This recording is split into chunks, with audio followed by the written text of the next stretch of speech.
Hello students, welcome back to the 7th session on pair of linear equations in two variables. In this video, we'll be doing question number 2 of exercise 3.4 which has some word problems and we'll be solving them by elimination method. So first part is, if we add 1 to the numerator and subtract 1 from the denominator, a fraction reduces to 1. अगर हम किसी एक fraction में numerator में 1 add कर दें और denominator में से 1 सब्ट्रैक्ट कर दें तो जो फ्रैक्शन है वो 1 बन जाता है। तो यहाँ पे जो बात हो रही है वो न्यूमरेटर और डिनोमिनेटर की हो रही है, तो हम यहाँ पे एज्यूम कर लेते हैं let numerator is x and denominator is y। Fraction में न्यूमरेटर और डिनोमिनेटर को हमने x और y एज्यूम कर लिया। सो अगर न्यूमरेटर x है डिनोमिनेटर y है तो फ्रैक्शन कितना होगा? तो fraction will be x upon y। तो फ्रैक्शन x अपॉन y रहेगा। तो इसमें फर्स्ट कंडीशन में गिवन है if we add 1 to the numerator, अगर हम न्यूमरेटर में 1 ऐड कर दें मतलब x की जगह हो जाए x plus 1 and subtract 1 from the denominator, और डिनोमिनेटर में से 1 सब्ट्रैक्ट कर दें तो क्या होता है, ये फ्रैक्शन जो है वो 1 बन जाता है, it reduces to 1। Cross multiply करेंगे तो x plus 1 is equal to y minus 1। So अब x माइनस y को लेफ्ट साइड पे लेके आ गए और माइनस 1 को भी लेफ्ट साइड पे लेके आएंगे, तो माइनस 1 लेफ्ट साइड पे आके प्लस 1 हो जाएगा, 1 and 1 will become plus 2 is equal to 0। This is the first equation. अब सेकंड कंडीशन पे आते हैं, it becomes 1/2 if we only add 1 to the denominator। so अगर हमने न्यूमरेटर को सेम रखा एंड डिनोमिनेटर में 1 ऐड कर दिया तो फ्रैक्शन जो है वो 1/2 बन जाता है। तो क्रॉस मल्टीप्लाई करेंगे तो ये आएगा 2x is equal to y plus 1। सबको लेफ्ट साइड पे लेके आ जाते हैं, so you will get 2x minus y minus 1 is equal to 0। This will be the second equation. अब हमें सॉल्व कैसे करना है, एक्स और वाई की वैल्यू निकालनी है by elimination method. So elimination method में क्या होता है कि हमें इक्वेशंस को ऐड या सब्ट्रैक्ट करना होता है डिपेंडिंग ऑन दी कोफिशिएंट। अच्छा, यहाँ पे देखेंगे तो अगर हम इक्वेशन 1 में से डायरेक्टली हम इक्वेशन 2 को सब्ट्रैक्ट कर दें, ऐसा हम इसलिए करें क्योंकि यहाँ पे माइनस वाई है और इधर भी माइनस वाई है जो कि सब्ट्रैक्ट होने से कैंसिल होगा। सो इक्वेशन 1 को लिखा x minus y plus 2 equal to 0 and यहाँ पे 2x minus y minus 1 equal to 0। तो अगर हम यहाँ पे सब्ट्रैक्ट करेंगे तो ये माइनस हो गया, ये प्लस और ये प्लस, साइन चेंज हो जाएंगे, तो it will become x minus 2x which is minus x, 2 plus 1 this will be plus 3 is equal to 0। So अगर माइनस x प्लस 3 0 आ रहा है that means x will be equal to 3। So x की value आ गई 3 और y की value निकाली तो x की वैल्यू 3 लगाई हमने, तो 2 multiplied by 3 minus y minus 1 is equal to 0। So y will be equal to 6 minus 1 which is 5। So y की वैल्यू आ गई 5। तो x 3 आ गया, y 5 आ गया। हमें क्या निकालना है, व्हाट इज द फ्रैक्शन, हमें फ्रैक्शन फाइंड करना है। Therefore fraction will be 3 upon 5। X upon y जो फ्रैक्शन था, तो फ्रैक्शन हमें फाइंड करना है तो एक्स और वाई निकाल के छोड़ना नहीं है, तो fraction will be 3 upon 5। Second part, 5 years ago Nuri was thrice as old as Sonu and 10 years later Nuri will be twice as old as Sonu। How old are Nuri and Sonu? तो यहाँ पे दो लोग हैं, तो late नूरी की जो present age है, Noori's present age is x years and Sonu's present age is y years। Noori और सोनू के अपने प्रेजेंट एज को x और y एज्यूम कर लिया। पहली कंडीशन जो है वो 5 years अगो वाली है, तो 5 years अगो, 5 साल पहले। 5 साल पहले क्या होगा, Noori was thrice as old as Sonu, तो पहले इनकी एज से लिख लेते हैं। नूरीज एज, 5 साल पहले नूरीज एज कितनी विल बी x माइनस 5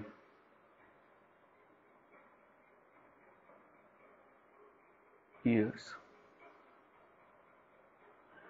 और दूसरा कौन है, सोनू, तो Sonu's age will be y minus 5 years. Condition क्या करके 5 years ago Noori was thrice as old as Sonu, तो according to question Noori was thrice as old as Sonu, 3 times y minus 5. So x minus 5 is equal to 3y minus 3 5s are 15. So x minus 3y, 3y left side पे गया तो minus 3y, और minus 15 जब left side पे जाएगा तो वो जाएगा plus 15, and 15 minus 5 will be 10 is equal to 0. This will be the first equation. अब सेकेंड इक्वेशन बनाते हैं। सेकेंड इक्वेशन जो है वो है 10 ईयर्स लेटर के अकॉर्डिंग। सो 10 ईयर्स लेटर, 10 साल के बाद, 10 साल बाद क्या होगा, Noori's age will be x plus 10 years and Sonu's age will be y plus 10 years. 10 साल बाद जो होगा नूरी की age will be x plus 10 and Sonu will be y plus 10। सो यहां लिखा है कि Noori will be twice as old as Sonu, so Noori will be twice as old as Sonu, ये सेकेंड इक्वेशन है। So x plus 10 is 2y plus 20, so x minus 2y और 20 इधर आके minus 20, so 10 minus 20 will be minus 10 is equal to 0. This will be the second equation. अब यहाँ पे देखेंगे तो दोनों जगह पे x का कोफिशिएंट सेम है, यहाँ पे दोनों को सब्ट्रैक्ट कर देते हैं। So will subtract equation 1 and equation 2, equation number 1 minus equation number 2, what you will get is x minus 3y plus 10 equal to 0 and x minus 2y minus 10 equal to 0. इनको subtract करें तो you will change the sign, minus plus plus x और minus x, ये तो cancel हो गया। So minus 3y plus 2y, this will become minus y plus 20 is 0। और अगर माइनस y प्लस 20 0 है, so that means y will be equal to 20. So y 20 आ गया, हमें तो x भी निकालना है। So put y is equal to 20 in equation number 1. First equation में लगा देंगे। So x minus 3y plus 10 equal to 0. So x minus ये 60 हो गया, minus 60 plus 10, this will be minus 50 is equal to 0. So you will get x is equal to 50. So x क्या माना था हमने, Noori's present age, therefore Noori's present age is equal to 50 years and Sonu's percentage is equal to 20 years. ये नूरी और सोनू की as हमने find कर ली। Coming to the third part, the sum of the digits of a 2-digit number is 9. एक 2-digit नंबर है और 2-digit number में basically जो डिजिट्स को हम डिफाइन करते हैं वो हम डिफाइन करते हैं उनकी पोजीशन के हिसाब से। So let digit at tens place, tens place के डिजिट को हमने x एज्यूम कर लिया, and the digit at units place is equal to y. So छोटी क्लासेस में हमने किया हुआ है कि अगर टेंस प्लेस के डिजिट x है, यूनिट प्लेस के डिजिट y है, तो हम नंबर कैसे फाइंड करते हैं। देयरफॉर नंबर विल बी, जो भी टेंस प्लेस के डिजिट होगी उसको हम 10 से मल्टीप्लाई करेंगे और यूनिट प्लेस के डिजिट को 1 से मल्टीप्लाई करेंगे और ऐड करेंगे। So multiply the tens place digit bye 10 and unit place digit bye 1, तो you will gate 10x plus y. This will be the number. And आगे रिवर्स नंबर के बारे में बात हो रही है, reversing the digits. So reverse number भी लिख लेते हैं। रिवर्स नंबर का मतलब है कि जो अभी टेंथ प्लेस की डिजिट x है वो बाद में यूनिट प्लेस की डिजिट बन जाएगी और ये टेंथ प्लेस की बन जाएगी। तो अगर ये टेंथ प्लेस की बन जाएगी तो अब रिवर्स नंबर निकालने के लिए इसको हम 10 से मल्टीप्लाई करेंगे। सो reverse number will be 10y plus, और यूनिट प्लेस की डिजिट जो कि x है इसको हम 1 से मल्टीप्लाई करेंगे तो it will be 10y plus x। So condition क्या दे रखी है हमें यहाँ पे? First condition is the sum of the digits of a 2 digit number is 9। तो जो डिजिट्स हैं जो कि हमने यहाँ पे x और y मानी है तो उनका सम जो है that is equal to 9। So first equation will be x plus y equal to 9। Second condition क्या है? ऑल्सो 9 टाइम्स दिस नंबर का 9 times the number is equal to twice the number obtained by reversing the digits, मतलब twice of reverse number. So 9 times the number, 9 times number क्या है? Number is 10x plus y is equal to twice of reverse number, मतलब this will be 10y plus x.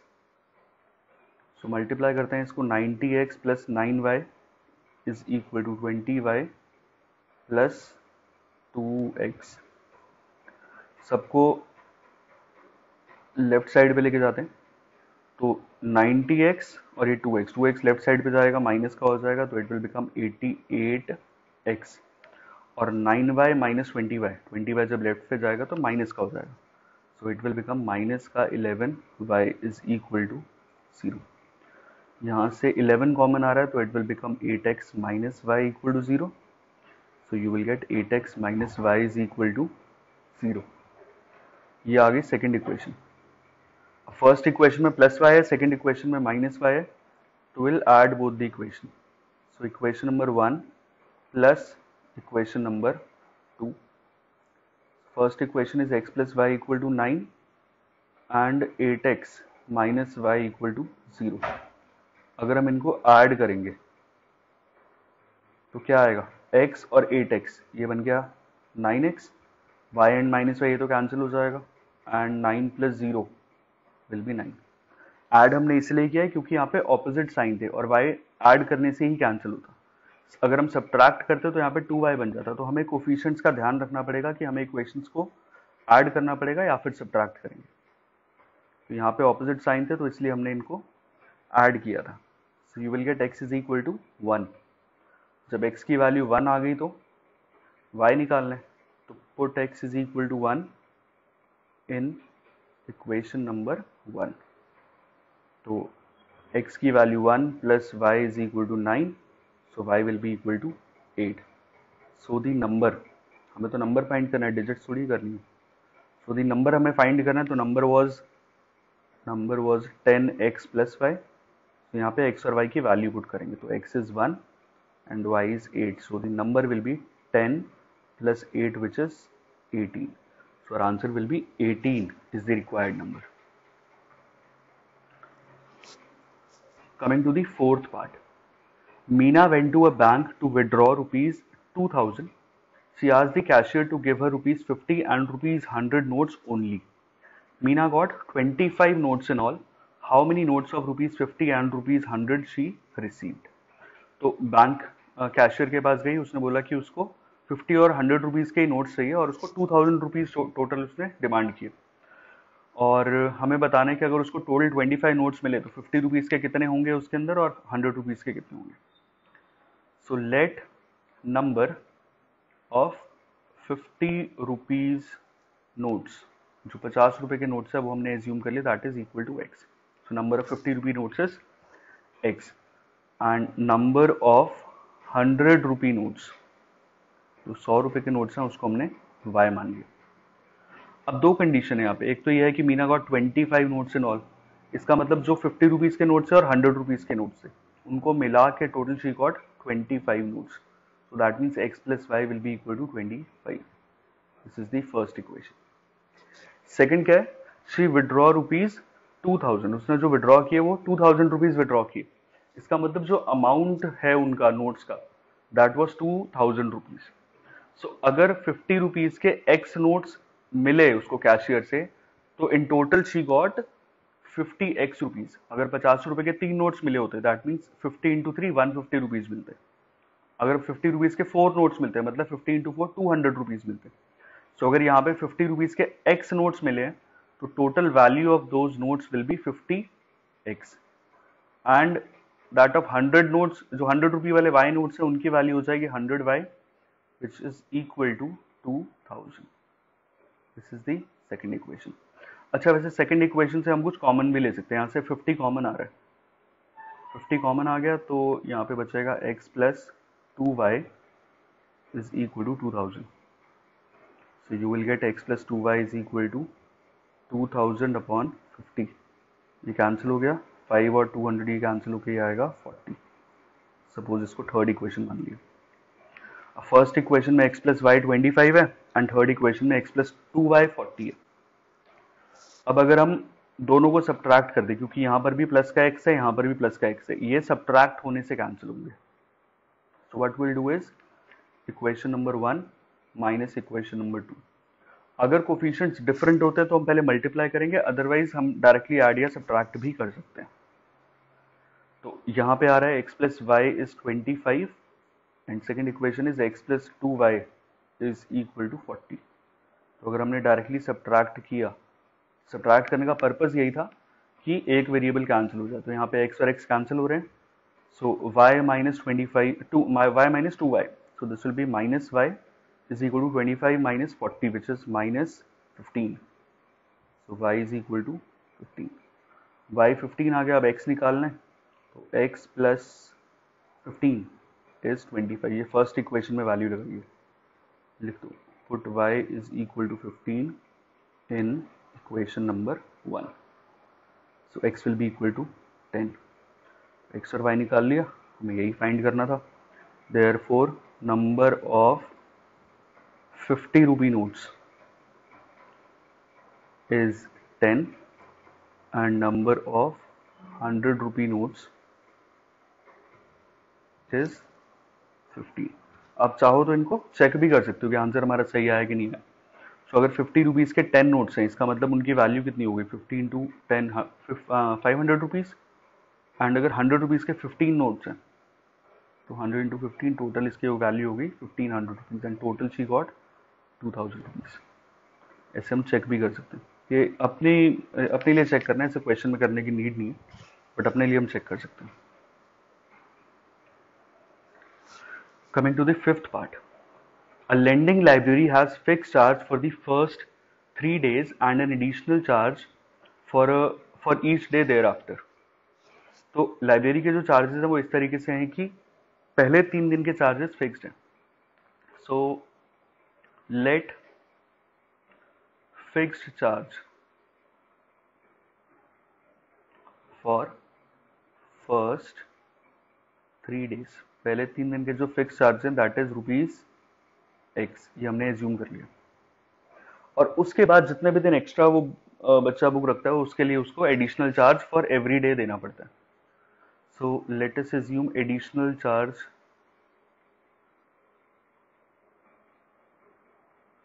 पर day thereafter 3 days जो ये charges लगेंगे उसको हमने मान लिया दैट इज ₹y। तो पहले 3 दिन के तो x रुपीज हैं, उसके बाद पर डे के हिसाब से y रुपीज चार्ज होंगे। So first condition is Sarita paid ₹27 for a book she kept for 7 days. उसने बुक इशू करवाई है लाइब्रेरी से 7 डेज के लिए, बट लाइब्रेरी 7 डेज के चार्ज नहीं करेगी। लाइब्रेरी के जो चार्जेस हैं वो हैं fixed. For 3 days it is fixed, x rupees तो पे करने ही है। उसके बाद जो एडिशनल चार्ज होगा वो पर डे के हिसाब से लगेगा। सो जो 7 डेज है वो डायरेक्टली 7 डेज के हिसाब से नहीं लगेगा, 7 डेज को ब्रेक करेंगे 3 डेज जो कि फिक्स्ड हो जाएगा और बाकी बचा 4 डेज, ये पर डे के हिसाब से चार्ज होगा। तो 7 डेज इस तरीके से कैलकुलेट होगा। सो अकॉर्डिंग टू क्वेश्चन, अब पहले 3 दिन के चार्जेस तो फिक्स हो जाएंगे, पहले 3 दिन के charges will be x rupees and for additional 4 days, अब क्योंकि पर डे के चार्जेस 3 दिन के बाद y रुपीज है तो for 4 days it will B 4y। So x plus 4y will be equal to 27. This is the first equation, क्योंकि 7 days के लिए हमने निकाला था। So for 7 days. क्योंकि 3 दिन के चार्जेस फिक्स्ड हो गए और 4 दिन के चार्जेस लगेंगे जो पर डे के हिसाब से कैलकुलेट होगा। और सेकंड क्या लिखा है, सूजी paid ₹21 for the book she kept for 5 days. अब ये 5 डेज के चार्जेस होंगे, वो 3 दिन तो फिक्स्ड है, बाकी बचे प्लस 2 दिन। 3 दिन के charges will be x rupees and जो एडिशनल 2 दिन है इसके चार्जेस हो जाएंगे 2y विच विल बी 21। ये आ गई second equation. This was calculated for 5 days. ये दो कंडीशन होंगी। अब यहाँ पे भी दिख रहा है कि कोफिशिएंट सेम है x के, दोनों जगह 1 1 है, तो हम यहाँ पे क्या करेंगे, equation 1 minus equation 2। So what you will get is x plus 4y is equal to 27, x plus 2y is equal to 21, minus minus minus, so x x cancel हो गया, तो you will get 2y is equal to 6। और अगर 2y की वैल्यू 6 है that means y will be equal to 3। So y 3 आ गया। x निकालने के लिए put y is equal to 3 in equation number 1। So what you will get is x plus 4y is equal to 27, so x will be equal to 15। x आ जाएगा, ये 12 हो गया, उधर जाके -12, तो 27 minus 12 will be 15। Therefore fixed charge for first 3 days is equal to rupees 15 and additional charge is equal to rupees y, और y कितना है 3। So this is the answer. तो फिक्स चार्जेस यहाँ पे हो जाएंगे ₹15 and additional charges will be ₹3। So with this we have completed exercise 3.4. Thank you so much.